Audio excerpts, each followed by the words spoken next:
with me. She is tired of me being on the computer editing this. So I'm happy if you have made it to part 2. Hey, you gotta be quiet if you're gonna be with me. Okay, I'm happy you made it to part 2. On part 1 of this project, which is a jean jacket project for a bride, I talked about the digital prep and I showed you how to hoop the item. For the first word, there's gonna be 2 hoopings in this project overall. So this is part 2. And in part 2, I'm gonna talk about a couple things. The first thing I'm gonna do is show you how to attach the hoop. And when it comes to attaching the hoop, it can attach and still not be correct. So I'm gonna talk about how you know when it's correct and show you that. And then I am also gonna talk about thread and threading. I'm gonna let you know what my favorite thread is and why that's important. And then I'm gonna show you how to thread the machine and some things you might run into when doing that. Also, I'm gonna show you how to put your USB in and extract your file from your USB that you want to stitch out. So we'll be doing that together. And then once you have extracted it, you will need to arrange it, and that might mean rotate it. You'll also, please don't do that, baby. You'll also want to make sure the orientation is appropriate so that you do not stitch it upside down. So I'll show you how to check that. I'm gonna just speed through the machine stitching out the file, and then how to detach the hoop, and then what I do to clean it up. The next video will go into the next part, which is working on the second file or the second part. Enjoy. The first thing I'm going to do, I'm gonna go ahead and hoop this so that I'm just done messing with it so it doesn't pop out or have any kind of issues. So I'm gonna look where my notches are so I know which way it's gonna go this way. Then I'm gonna slowly start to slide the clothing underneath the needle. And don't slide what you don't have to.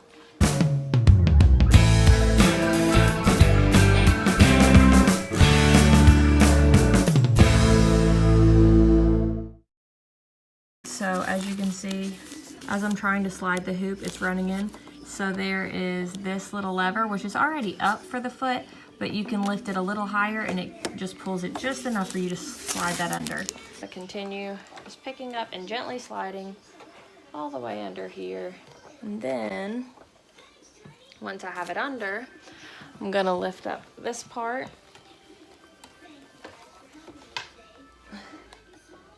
Lift it up, pull the lever back,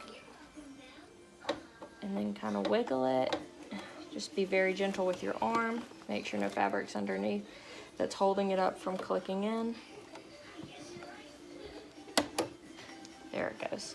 This is probably the trickiest part of this whole thing, is making sure that that's properly on, because it will set in there a little higher and seem to be stable, but it's actually not. It needs to click in all the way, and the 2 metal pieces are, you know, flush just about. And this is the thread that I like to use. It's Guiderman.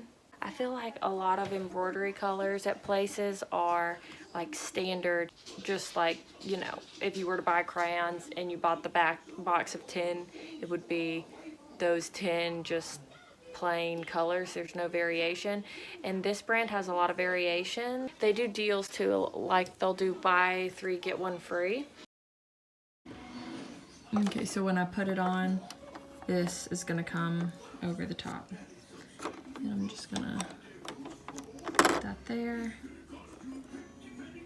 go up and down and up and follow the numbers. And okay, so I've probably said this before, but if you notice when you're trying to thread your machine that it seems tight or like it's stuck, typically it's because you forgot to lift your foot. So make sure your foot is lifted, and then it'll solve that problem. Oh, and by the way, like the most, I do have other thread and I've used other thread, but I've gotten some from Hobby Lobby, so.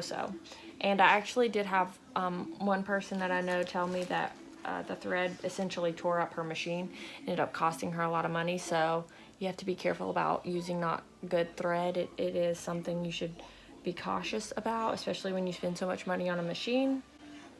but this brand I get at Joann's Fabrics. That's the only place that I can find it. Okay, so my machine is threaded. Now I'm going to insert my USB. It's right here.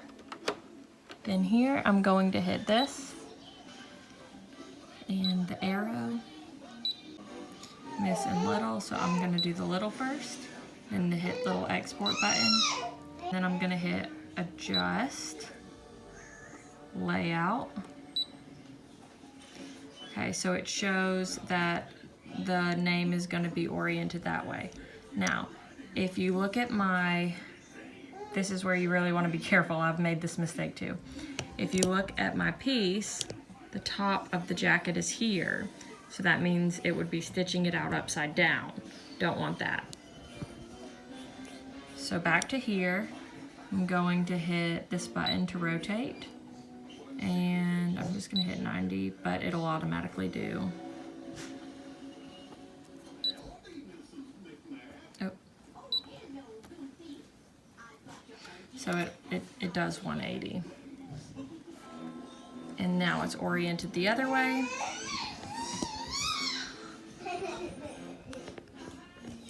And then you hit the back button. And then what I'm gonna do is hit this button and hit this button again, and it'll show you the perimeter. You hit the perimeter button.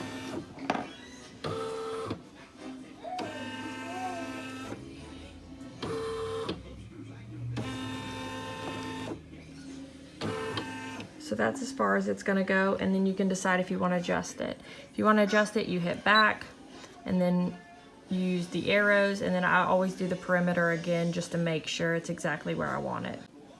I feel that that is about right. There's my pin. So I'm gonna just pull this little pin out, like that.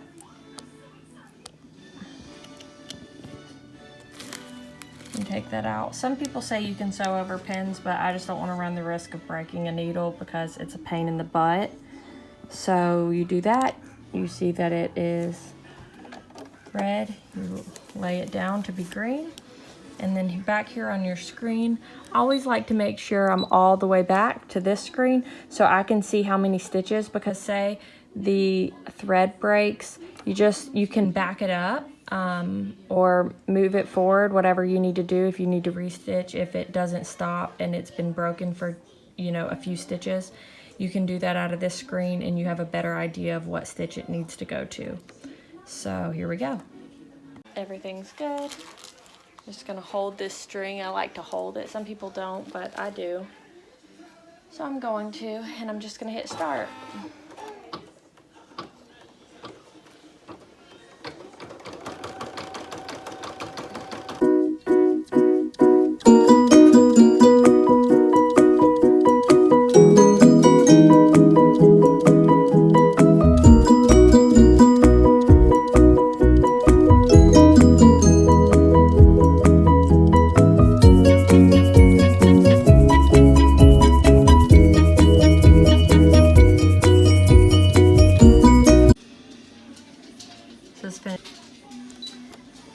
Just hit OK. Then I hit back. OK to delete the selected pattern. Yes, don't think it's going to delete it off your USB. It just means like the project you're currently working on, you're not going to be working on this. You just hit OK, takes you back to your main menu. I'm going to clean this up first, and then I'm going to try and reposition the hoop so that it doesn't interfere with this to do miss. So lift your lever.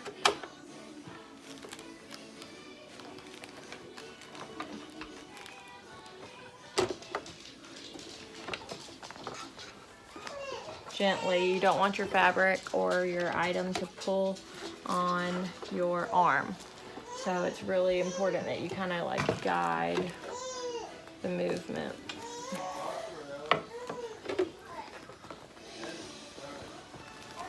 Okay, so here it is. That's what it looks like.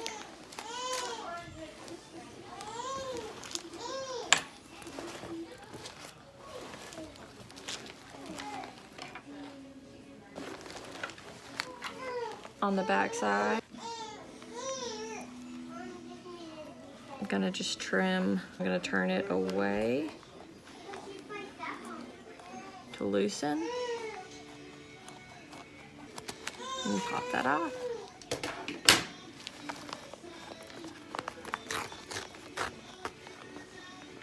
Now I just kind of hold this in place and gently pull.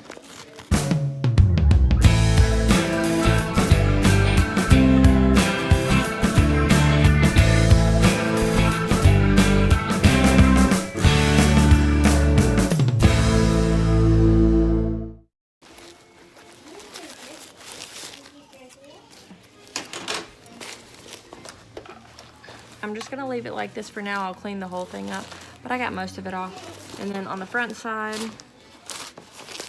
you can just pull this. Comes off really easily. It's also water soluble, so you can get it off by wetting it, but I'm not gonna wet it yet, and I need it out of the way. And then I'm just gonna cut that.